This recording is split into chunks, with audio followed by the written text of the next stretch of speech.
Hello बच्चों, आपका MSc electrical classes में स्वागत है। आई होप कि आप अच्छे ही होंगे।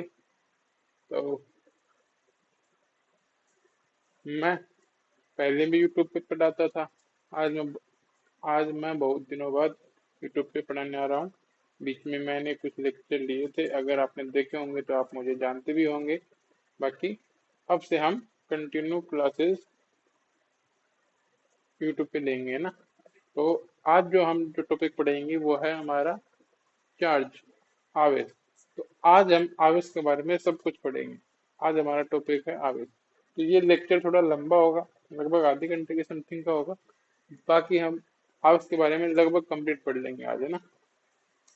तो बि- बिना कुछ देरी किए हम स्टार्ट करते हैं। चलो। तो हम जो आवेश में सबसे पहले पढ़ेंगे तो देखेंगे कि भाई आवेश है ये, इसकी खोज कहाँ से हुई, कैसे आवेश उत्पन्न हुआ या इसका आवेश नाम कैसे पड़ा, जो भी है तो इसके बारे में ना। तो सबसे पहले हम बात करते हैं थेलस की। सबसे पहले हम बात करते हैं थेल्स की, है ना। तो ये कौन है? सबसे पहले जो थेल्स है ना, इसी थेलस ने एक कहरवा नामक पदार्थ है, कहरवा नामक पदार्थ को रेशम से रगड़ा।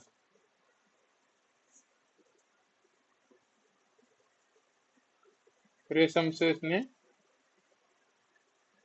इन दोनों को रगड़ा। इन इन दोनों को जब आपस में रगड़ा तो एक बॉडी, इसने देखा कि जो रेशम है ये धूल मिट्टी के कणों को, जो छोटे छोटे कण होते हैं उनको अपनी ओर आकर्षित कर रहे हैं। जो रेशम है ये छोटे छोटे कणों को आकर्षित कर रहा था,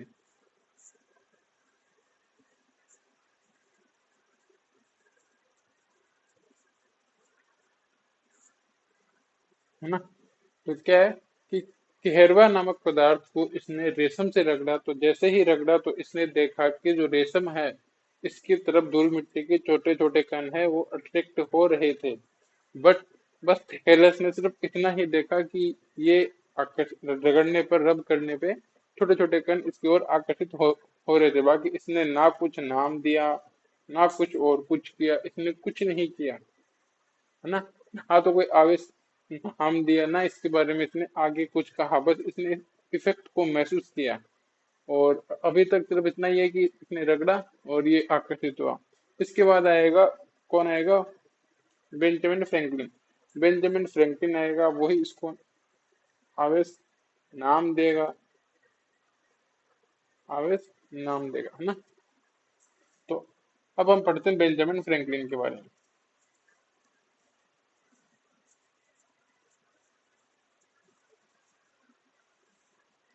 फ्रैंकलिन।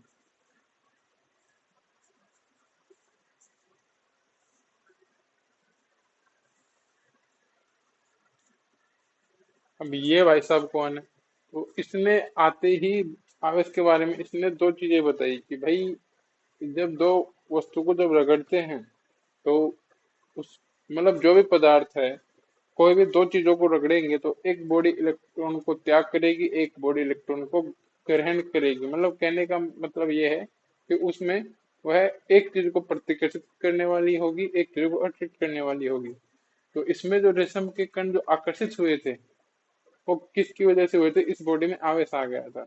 तो ये बेंजामिन फ्रैंकलिन ने इसको नाम दिया आवेश, है ना।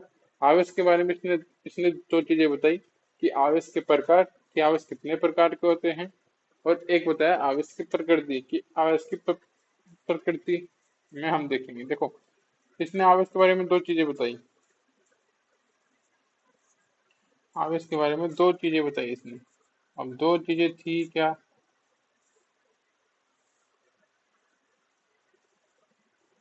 एक तो इसने बताया आवेश के प्रकार। आवेश के प्रकार के, भाई आवेश कितने प्रकार के होते हैं? तो इसने बोला कि भाई आवेश दो प्रकार के होते हैं अपने, एक धनावेश या धनात्मक आवेश, धनावेश बोल दो, एक धनावेश, एक ऋणावेश, है ना, पॉजिटिव आवेश, और ये होता है नेगेटिव आवेश। तो इसने बोला कि भाई जो आवेश होता है दो प्रकार का होता है, एक धनावेश, एक ऋणावेश, है ना, धनावेश ऋणावेश। दूसरी इसने बोला इनकी प्रकृति के बारे में, एक इसने प्रकृति के बारे में बताया। प्रकृति मतलब इसने बोला कि अगर देखो एक होती है आकर्षण, अगर दो सेम सेम टाइप के मटेरियल होंगे, पॉजिटिव पॉजिटिव होगा, नेगेटिव नेगेटिव होगा, तो उनमें प्रतिकर्षण लगेगा, और जो नेगेटिव पॉजिटिव जो विपरीत होंगे, पॉजिटिव नेगेटिव, उनमें आकर्षण लगेगा। तो इसने इसको प्रकृति बोलते हैं, क्या प्रतिकर्षण।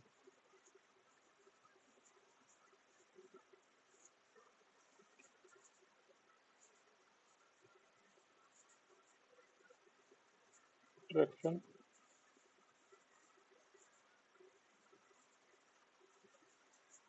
रिपल्शन,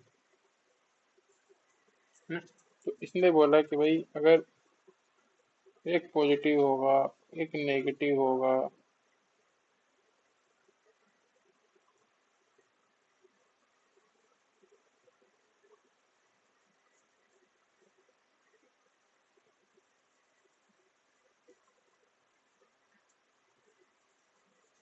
या फिर नेगेटिव प्लस पॉजिटिव, अगर पॉजिटिव नेगेटिव हुआ तो आकर्षण, नेगेटिव पॉजिटिव होगा तो अट्रैक्शन होगा।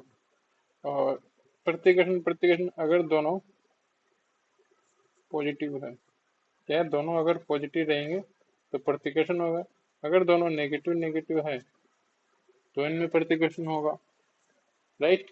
कि इसने बोला कि भाई आवेश हमारे दो, आवेश के बारे में दो चीजें बताई, कि एक तो ये बताया कि आवेश की प्रकृति दो प्रकार की होती है, आकर्षण और प्रतिकर्षण। अगर पॉजिटिव पॉजिटिव नेगेटिव नेगेटिव होंगे तो उनमें प्रतिकर्षण लगेगा, वही अगर पॉजिटिव नेगेटिव नेगेटिव पॉजिटिव होंगे तो उनमें आकर्षण लगेगा, अट्रैक्शन फोर्स लगेगा। जो शेष ने बताया प्रकार पर प्रकार भाई, एक तो होता है धनात्मक आवेश, एक होता है ऋणात्मक आवेश। अब बात आता है कि धनात्मक आवेश आता कब है, जब कोई भी पदार्थ है जब वो इलेक्ट्रॉन को क्या करता है, ग्रहण करता है ना, इलेक्ट्रॉन का त्याग करता है। जब कोई भी पदार्थ है इलेक्ट्रॉन का त्याग करेगा तो वो धनावेशित होगा, और जो इलेक्ट्रॉन को ग्रहण करता है वो ऋणावेशित होता है।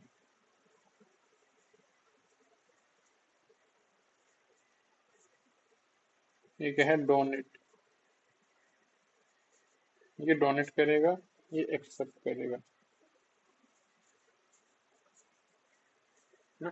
तो देखो हमने हमने क्या बोला कि सबसे पहले हमारी जो आवेश की जो कहानी है वो कैरो नामक पदार्थ से स्टार्ट होती है, मतलब सॉरी, थेलस से स्टार्ट होती है। थेलस आया, ऐसे इसने एक बार दो चीजों को इसने रब किया, उसमें था कैरवा और रेशम को। तो उसने देखा कि रेशम है वो छोटे छोटे धूल मिट्टी के कणों को अपनी ओर आकर्षित कर रहा था, है ना। लेकिन उसने इस चीज के बारे में वो ज्यादा पता नहीं लगा पाया, ऐसा क्यों हुआ, किस लिए हुआ, बाकी कुछ ही पता नहीं कर पाया। इसके बाद आता है वैज्ञानिक बेंजामिन फ्रैंकलिन। बेंजामिन फ्रैंकलिन आया तो इसने आवेश के बारे में दो चीजें पता की, और कहा कि आवेश है ये दो प्रकार का होता है, एक पॉजिटिव आवेश होता है, एक नेगेटिव आवेश होता है। पॉजिटिव आवेश किस पे आता है, कोई भी अगर पदार्थ है अगर वो इलेक्ट्रॉन का त्याग करेगा तो उस पर पॉजिटिव आवेश आएगा, और कोई भी पदार्थ अगर इलेक्ट्रॉन को ग्रहण करेगा, एक्सेप्ट करेगा, तो उस पर ऋण आवेश आएगा, ठीक है। दूसरी चीज इसमें बोला प्रकृति, कि भाई आवेश की जो प्रकृति होती है वो दो टाइप की होती है, या तो उनके बीच आकर्षण लगेगा या प्रतिकर्षण लगेगा। अगर दो आवेश होंगे तो उनके बीच या तो आकर्षण लगेगा या प्रतिकर्षण लगेगा।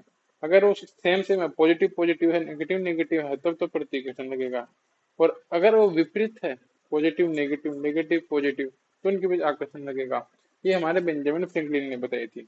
एक इसमें एक चीज और लिख लो कि हमारा जो लाइटिंग अरेस्टर होता है, तड़ित चालक होती उसकी खोज भी बेंजामिन फ्रैंकलिन ने ही की थी ना। क्या है कि तड़ित चालक,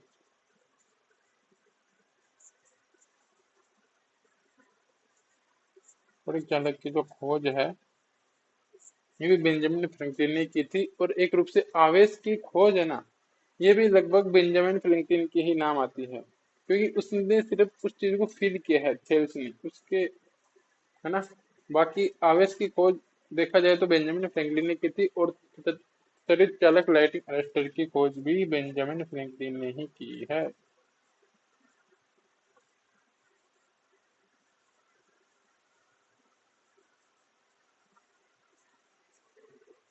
तो ये चीजें भाई, तो पहली स्लाइड में हमने पढ़ा कि थेलेस आया, दो पदार्थों को रब किया, एक ने इलेक्ट्रॉन त्याग किया, एक ने ग्रहण किया। उन्हीं में से एक एलिमेंट में जो धूल मिट्टी के कण थे उनको आकर्षित किया रेशम ने।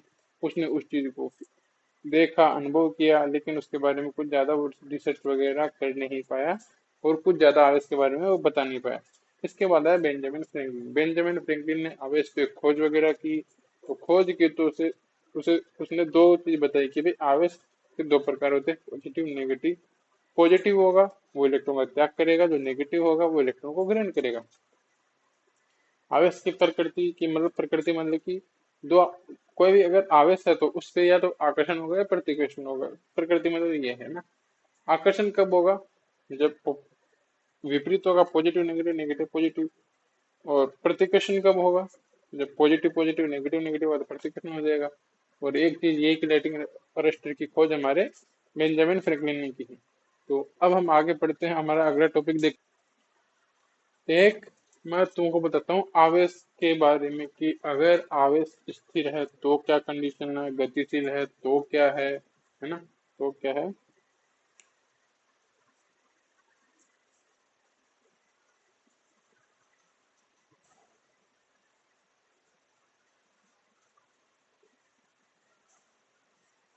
आवेश की स्थिरता,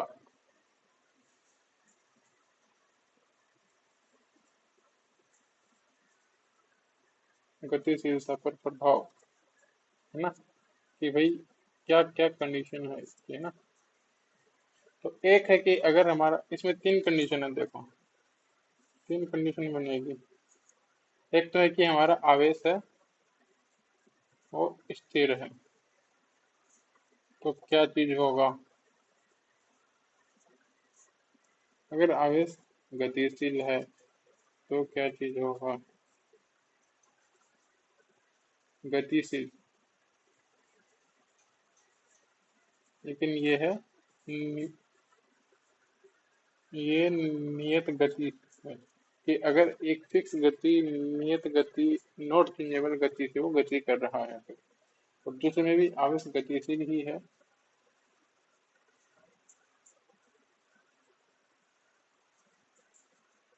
लेकिन अगर उसकी गति परिवर्तित नियत नहीं है और बार बार चेंज होती रहती है, तो उस कंडीशन में क्या होगा। अगर हमारा आवेश स्थिर होगा तो इस कंडीशन में केवल विद्युत क्षेत्र उत्पन्न होगा, इलेक्ट्रिक फील्ड उत्पन्न होगा। क्या होगा, विद्युत क्षेत्र।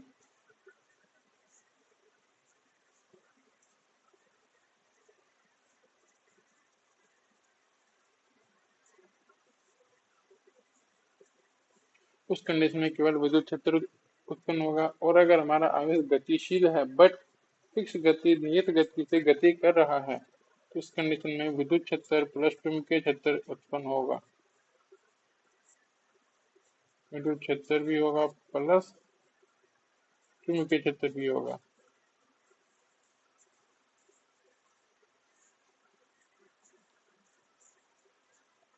ना।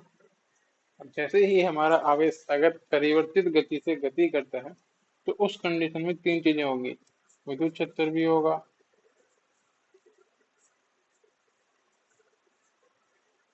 प्लस चुंबकीय क्षेत्र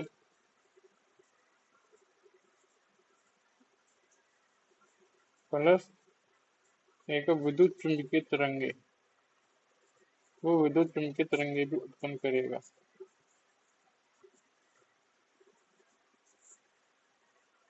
मतलब एक रूप से वो वेव के फॉर्म में भी दिखाई देगा, है ना। तो अभी क्या बोला कि आवेश है, आवेश की तीन कंडीशन होती है कि भाई एक तो है कि आवेश स्थिर है, फिक्स है, एक ही जगह पे है, कुछ भी गतिविधि नहीं कर रहा है। दूसरा है कि आवेश गति कर रहा है लेकिन नियत गति से, कांस्टेंट गति से वो क्या क्या कर रहा है, गति कर रहा है ना। तो उस कंडीशन में, और तीसरा है कि भाई आवेश परिवर्तितशील गति से, चेंजेबल गति से गति कर रहा है, तो क्या होगा। अगर आवेश स्थिर है तो केवल और केवल विद्युत क्षेत्र उत्पन्न होगा, उसके अलावा कुछ ही नहीं होगा। चुंबकीय क्षेत्र जीरो हो जाएगा, चुंबकीय तरंग के रूप में नहीं होगा, वो जीरो हो जाएगी। ओनली फॉर विद्युत क्षेत्र उत्पन्न होगा, ठीक है। अगर नियत गति से वो गति कर रहा है, फिक्स गति से गति कर रहा है, तो विद्युत क्षेत्र के साथ में एक चुंबकीय क्षेत्र और उत्पन्न हो जाएगा। विद्युत क्षेत्र तो होगा ही होगा, बट चुंबकीय क्षेत्र और ऐड हो जाएगा उसमें। और वही अगर वो परिवर्तित गति से गति करता है तो विद्युत क्षेत्र प्लस चुंबकीय क्षेत्र प्लस वो एक वेव के फॉर्म में दिखाई देगा, जिसको बोलते हैं विद्युत चुंबकीय तरंग के रूप में। कि उसकी गति जब चेंज होगी तो उस टाइम वो गति करेगा, तो ऐसा फील होगा जैसे कि कोई वेव जा रही हो, और उसके चारों ओर विद्युत क्षेत्र भी होगा और उसके चारों ओर चुंबकीय क्षेत्र भी होगा। तो ये थी आवेश की गति के आधार पर उसका इफेक्ट थी, भाई क्या क्या कंडीशन है ना। तो अब हम आवेश को आगे देखते हैं। अभी हम पढ़ेंगे आवेश स्थानांतरण की विधियां।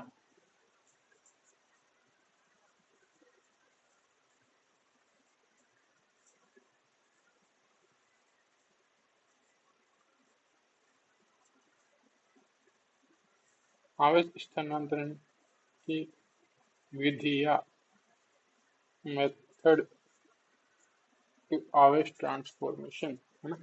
तो ये है। तो इसमें जो हम विधि पढ़ेंगे, देखो चार प्रकार की विधि होती है, चार प्रकार से हम आवेश स्थानांतरित कर सकते हैं। एक तो है कि फ्रिक्शन के द्वारा, घर्षण के द्वारा, घर्षण।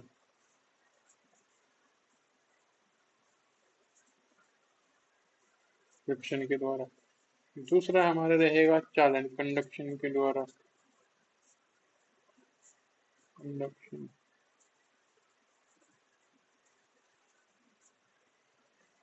तीसरा हमारा रहेगा, ये चालन है, चालन, है ना, चालन। तीसरा हमारा रहेगा प्रेरण, जिसको हम बोलेंगे इंडक्शन,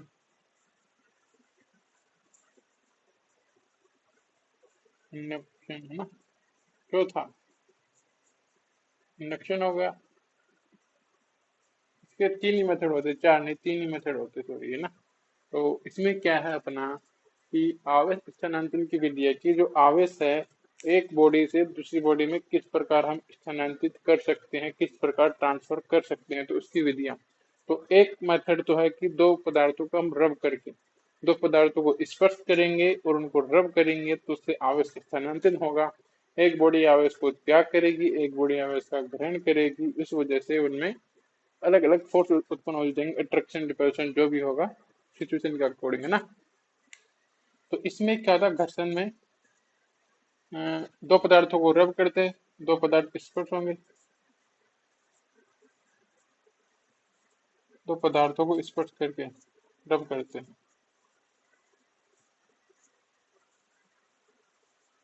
स्पर्श करके रगड़ा जाता है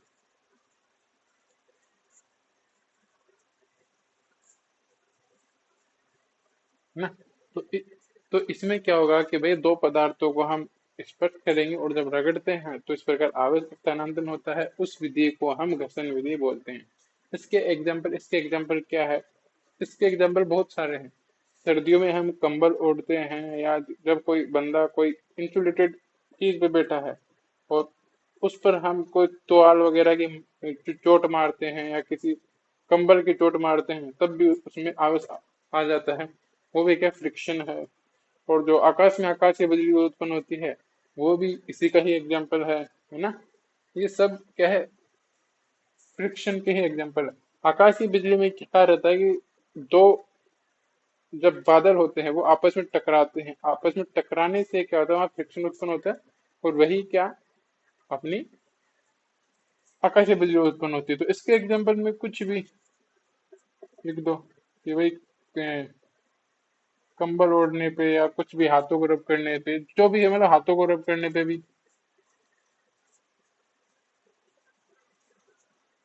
हाथों को रगड़ने पर, कंघी करने पर, और भी, और भी बहुत से एग्जाम्पल इसके है ना।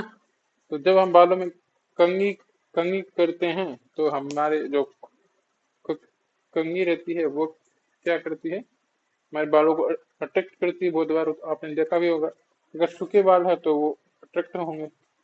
और जब हम कपड़े उतारते हैं सर्दियों में, तब भी हमारी बॉडी पे आवाज आ जाता है। तो ये सब इसी के एग्जाम्पल है, फ्रिक्शन के ही।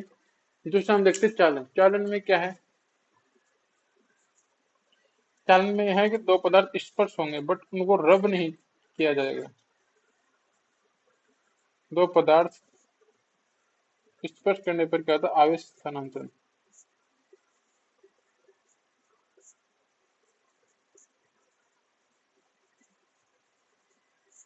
आवेश स्थानांतरण,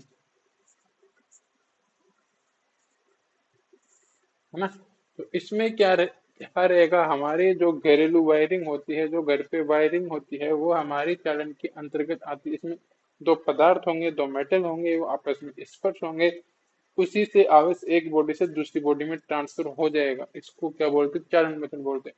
हमारे घर पे जो वायरिंग होती है, ये पूरे वायरों के मीडियम से फैली हुई है हर जगह। मतलब दो मेटल आपस में टच है, तभी जाके वो जो सप्लाई है वो आगे ट्रांसमिट हो पाती है, आवेश है वो ट्रांसफर हो पाते हैं। तो चालन हमारे ये जो वायरिंग है, ये इसका एग्जांपल।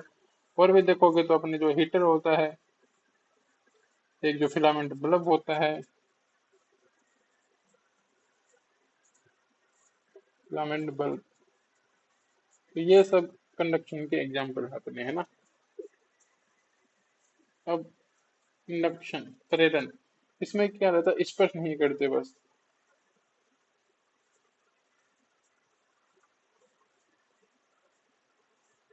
पदार्थों को स्पर्श नहीं करते।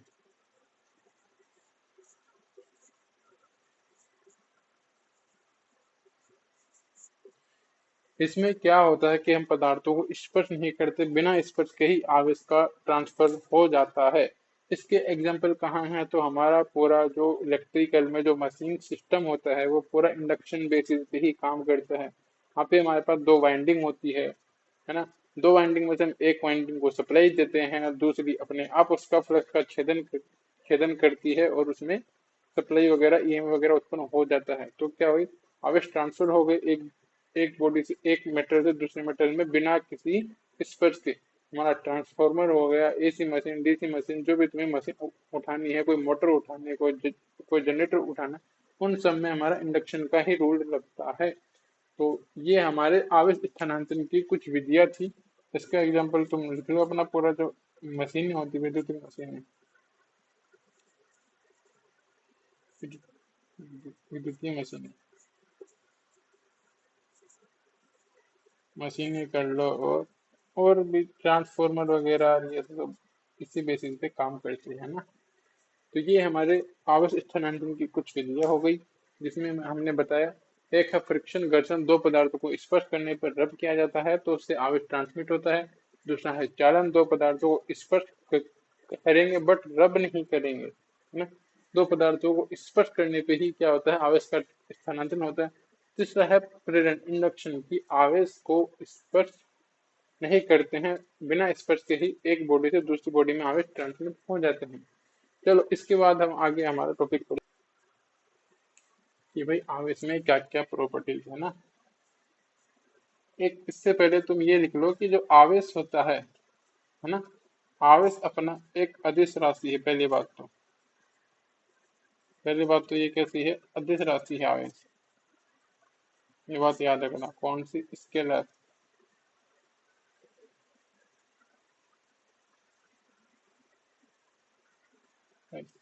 एल, स्केलर राशि है ना, अदिश राशि है एक तो आवेश अपना। दूसरी चीज है कि आवेश का जो ऐसे मात्रक है, जो ऐसे मात्रक है वो कूलाम होता है। क्या होता है, कूलाम, जिसको सी से रिप्रेजेंट किया जाता है, सी से, है ना, गुलाम होता है। चलो इसके बाद हम देखते हैं, हमारा जो टॉपिक है वो है आवेश के गुणधर्म, आवेश में क्या क्या प्रॉपर्टीज होती हैं।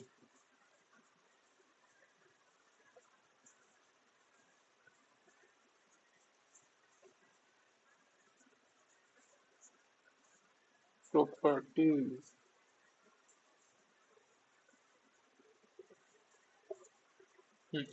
तो ये हम पढ़ेंगे आवेश के गुणधर्म। तो वैसे तो देखो आवेश के बहुत सारे गुण प्रॉपर्टीज होती है, गुणधर्म होते हैं, बट अभी हम यहाँ उन सब के बारे में नहीं पढ़ेंगे। वो 10 से 15 के समथिंग जो हमारे यहाँ काम आते हैं, या जो हमारे कंपटीशन में क्वेश्चन वगैरह आते हैं जो पूछे जाते हैं, हम केवल उन्हीं 3-4 जो प्रॉपर्टीज है उन्हीं के बारे में हम बात करेंगे, है ना।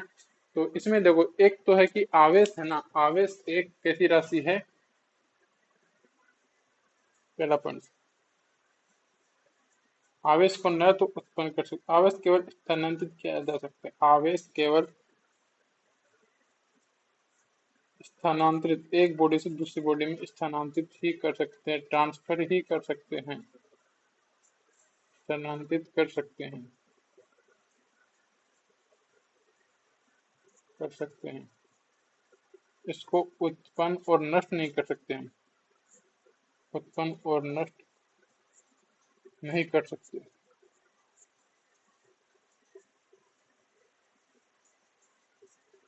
तो क्या बोला है कि आवेश है, आवेश को केवल स्थानांतरित कर सकते हैं हम, केवल ट्रांसफर कर सकते हैं, वो भी एक बॉडी से दूसरी बॉडी में, है ना।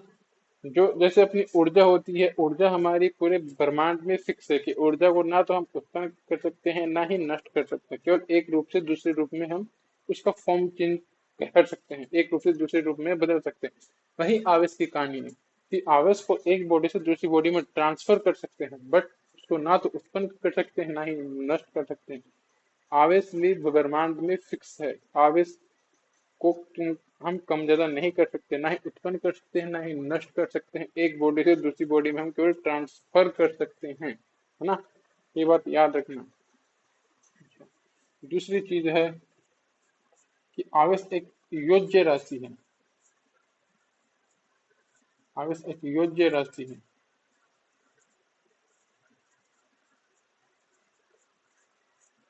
योज्य राशि, योज्य का मतलब जोड़ने योग्य, जोड़ने योग्य हो, जो जिसको जोड़ा जा सके, सीधी सी भाषा में, है ना, जिसको जोड़ा जा सके। जैसे कि पहला है, जैसे कि बताया कि मानो यहाँ 4q कूलम है, 4q कूलम है, ये पॉजिटिव का है। दूसरा भी है पॉजिटिव का, 6q मान लिया तुमने, 6q मान लिया, है ना। तो तुम इसको जोड़ के 10q लिख सकते हो ना, कि भाई 10 कूलम आवेश है प्लस का। तो ये क्या है कि भाई आवेश एक योज्य राशि है, मतलब जोड़ने योग्य राशि, 6 और 4 10 हो गए, तुमने इनको जोड़ लिया, है ना। तो ये है, हो गया एक योज्य राशि। और इसी को ही अगर हम वैसा भी कर सकते हैं, अगर देखोगे तो ये +5q, +5q प्लस का, है ना। अब ये है कि भाई आवेश केवल स्थानांतरित हो सकता है कि एक बॉडी से जब दूसरी बॉडी में ये आवेश ट्रांसफर होगा, तो वो कुल आवेश का मान फिक्स रहेगा, है ना। केवल वो क्या है कि बॉडी में स्थानांतरित होगा। तुमने देखा ये और ये दोनों इक्वल है, आवेश की मात्रा बराबर है ना। तो हम आवेश को न उत्पन्न कर सकते न नष्ट कर सकते हैं, एक बॉडी से दूसरी बॉडी में ट्रांसफर कर सकते हैं, इसके अलावा आवेश ना उत्पन्न होगा ना नष्ट होगा, है ना। आवेश एक योज्य राशि है कि 4 और 6 को हमने जोड़ लिया तो वो 10 गुलाम हो गए, मतलब आराम से जोड़ा जा सकता है, एक ऐसी राशि है आवेश। तीसरी चीज हमारी आती है कि आवेश एक क्वांटीकृत राशि है, आवेश एक क्वांटीकृत राशि है,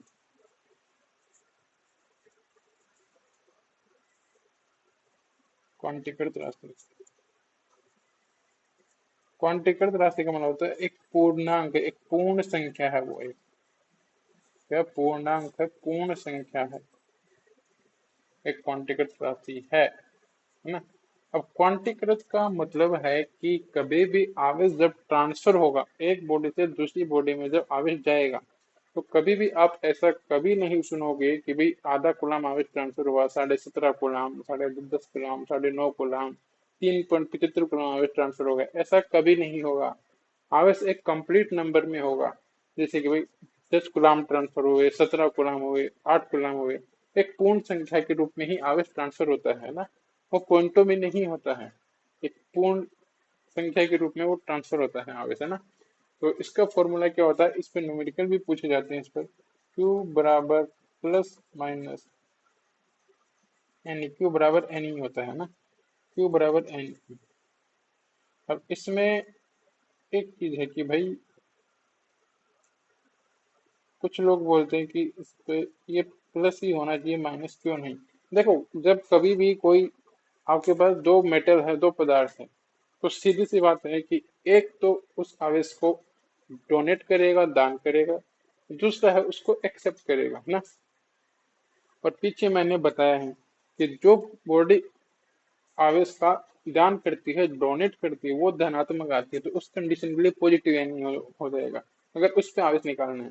और अगर जिस बॉडी ने आवेश को ग्रहण किया है, तो ग्रहण करने वाली पे नेगेटिव आवेश हो जाएगा, है ना। तो उस कंडीशन में माइनस एन हो जाएगा, उस पर अगर आवेश निकालना है तो, है ना। तो इस वजह से क्यू बराबर प्लस माइनस एन आवश्यक क्वांटिकल राशि है, आवश्यक योज्य राशि है, केवल स्थानांतरित कर सकते हैं, ना उत्पन्न कर सकते हैं, ना नष्ट कर सकते हैं, ये आवश्यक कुछ गुणधर्म है। इसके ऊपर एक तुमको एक छोटा सा न्यूमेरिकल है वो बताता हूँ। क्या बता रहा था मैं, हाँ, एक क्वेश्चन बता रहा था। और ये हो सके तो तुम डायरेक्ट ही रट लेना, क्योंकि ये बहुत बार एग्जाम में पूछा जाता है कि भाई किसी बॉडी पर एक कूलम आवेश, चलो तुमको पूरा ही लिख के बताऊं कि किसी बॉडी है, कोई पदार्थ है, किसी बॉडी या कोई पदार्थ है, पदार्थ पर एक कूलम आवेश, एक कूलम आवेश, आवेश उत्पन्न करने के लिए, उत्पन्न करने के लिए कितने इलेक्ट्रॉन है, के लिए कितने इलेक्ट्रॉन स्थानांतरित करें, कितने इलेक्ट्रॉन स्थानांतरित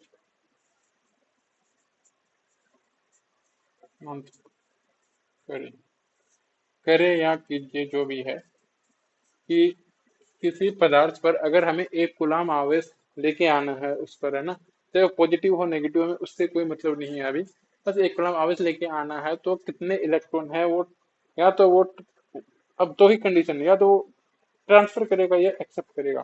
तो कितने इलेक्ट्रॉन है वो ट्रांसफर करे कि उस पर एक कूलम आवेश आ जाए प्लस का, हाँ, फिर वो कितने इलेक्ट्रॉन है ग्रहण करेगी उस पर माइनस का एक कूलम आवेश आ जाए। हमें अभी प्लस माइनस नहीं देखना है ना, अभी है कि एक बॉडी पर एक कूलम आवेश आने के लिए कितने इलेक्ट्रॉन ट्रांसफर करने होंगे। तो हम देखते हैं, जो क्यू बराबर प्लस माइनस, प्लस माइनस छोड़ो, एन ही है ना, यहाँ पे एन तो क्या है, एन तो है इलेक्ट्रॉन की संख्या, इलेक्ट्रॉन की संख्या, मैं पीछे लिखाना भूल गया, कोई नहीं, यहाँ यहाँ लिखा देता हूँ। एन है इलेक्ट्रॉन की संख्या, ई क्या है, ई है इलेक्ट्रॉन पर आवेश, इलेक्ट्रॉन पर आवेश, तो इलेक्ट्रॉन पर कितना आवेश है, और ये कितना होता है ये तो पता होगा, -1.6 इंटू 10⁻⁻19 कूलम। ये जो माइनस डिफाइन कर रहा है, ये माइनस क्या डिफाइन कर रहा है कि हमारा जो इलेक्ट्रॉन रहता है, इलेक्ट्रॉन पर नेगेटिव आवेश होता है, इस वजह से वो माइनस को डिफाइन कर रहा है, और इसीलिए इसके सिंबल में ऊपर माइनस लगता है, ई माइनस लगता है ना, ये बात याद रखना। और क्यू क्या है, आवेश की मात्रा बोल रहे तुम, भाई कितना आवेश, आवेश की मात्रा, है ना, तो इसके अकॉर्डिंग, और ये होगा कूलम में होगा, मैंने बता ही दिया तुमको। तो इसमें हमें क्या क्या चीज, मतलब क्या चीज है भाई, आवेश दे दिया हमें, इसमें इसमें पूछा क्या, इसने पूछा एन, पूछा हमको कि भाई इलेक्ट्रॉन की संख्या बतानी है, कितने इलेक्ट्रॉन हम स्थानांतरित करें, राइट। तो हम एन निकालेंगे, तो एन बराबर कितना आ जाएगा, क्यू बट्टे में ई आ जाएगा, राइट। अब क्यू है, क्यू का मान इसने एक गुलाम दिया है हमें, कितना दिया है, एक गुलाम दिया है, राइट। ई है, ए की वैल्यू हमने लिखी है। अभी हमें माइनस वगैरह की बात नहीं करनी है, बस कितनी है, 1.6 इंटू 10⁻⁻19, गुलाम से गुलाम कट जाएगा, बाकी ये मात्रक होगा, क्योंकि हमें तो केवल इलेक्ट्रॉन की संख्या निकालनी है, और संख्या का कोई मात्रक नहीं होता है नॉर्मली। जब इसको सोल्व करते हैं तो ये आएगा 6.25 इंटू 10 की पावर 18। इसमें क्या होगा, 10 की पावर -19 है, ये ऊपर जाएगा, प्लस का 19 हो जाएगा, उसमें से 10 में 1.6 का भाग दोगे 6.25 आ जाएगा, वो 10 की पावर 18 पॉजिटिव में चेंज हो जाएगा। तो ये इतने इलेक्ट्रॉन हैं आपको ट्रांसफर करने पड़ेंगे। किसी भी बॉडी पर अगर हमें 1 कूलम आवेश चाहिए तो उसके लिए इतने इलेक्ट्रॉन ट्रांसफर होने चाहिए, या तो वो एक्सेप्ट करे या डोनेट करे, जो भी है वो उसकी चॉइस है, लेकिन इतना इलेक्ट्रॉन स्थानांतरित करने पड़ेंगे उसको, है ना। तो ये था। और हो सके तो इस ये जो वैल्यू है इसको रट लेना, क्योंकि ये कई बार डायरेक्ट एग्जाम में पूछा जाता है, और टाइम बचाने के लिए हम नॉर्मली इस वैल्यू को सीधा याद ही कर लेते हैं ना। तो भाई ये चीज है। तो आज हमने क्या क्या चीजें पढ़ी है, देखो तुमको एक बार शॉर्ट फॉर्म में और बता दूं मैं तुमको। हमने पढ़ा है कि भाई आवेश की जो खोज है वो कैसे हुई ना, क्या प्रोसेस था। दूसरा हमने पढ़ा कि भाई आवेश की जो गतिशीलता के आधार पर जो इसके गुण है वो क्या सीन है। आवेश की गतिशीलता, गतिशीलता का प्रभाव कि भाई आवेश स्थिर है गतिशील है तो क्या होगा, गतिशीलता का प्रभाव, है ना। आवेश की गतिशीलता के बाद हमने देखा कि स्थानांतरण की विधियां, ट्रांसफर की विधि, स्थानांतरित, स्थानांतरित की विधियां,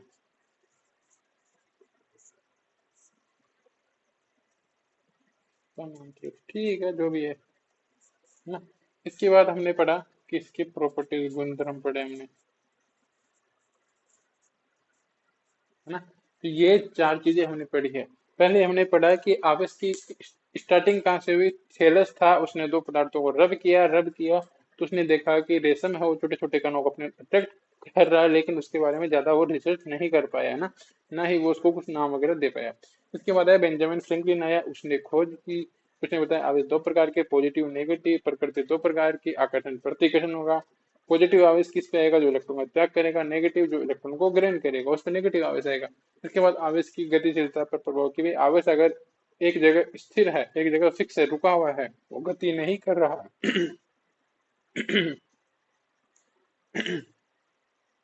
अगर आवेश एक जगह स्थिर है, वो गति नहीं कर रहा है, तो उसमें केवल विद्युत क्षेत्र रहेगा। और अगर वो गति कर रहा है लेकिन नियत गति से गति कर रहा है तो उसमें विद्युत क्षेत्र तो होना ही होना, साथ में चुंबकीय क्षेत्र भी होगा। और अगर वो परिवर्तित गति से गति कर रहा है तो एक वेव भी बन जाएगी, विद्युत क्षेत्र प्लस चुंबकीय क्षेत्र प्लस विद्युत चुंबकीय तरंग के रूप में वो काम करेगा। इसके बाद आया हमारे स्थानांतरण की विधिया की भाई स्थानांतरित एक थी कर्षण विधि, रब करोगे तो आवेश स्थानांतरित होंगे।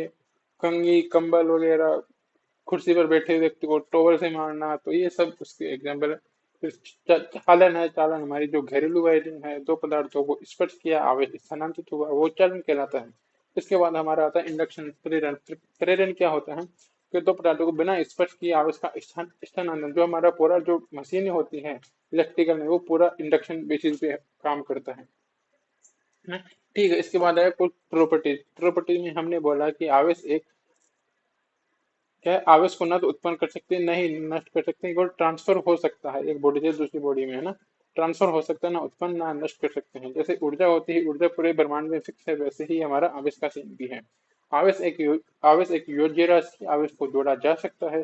आवेश एक क्वांटीकृत राशि, मतलब एक पूर्णांक संख्या है। आवेश कभी भी आधा, ढाई, 3.5 गुना इस प्रकार ट्रांसफर नहीं होगा। आवेश एक पूर्णांक राशि है ना। तो ये चीजें हमने पढ़ी है, बाकी चीजें हम कल पढ़ेंगे।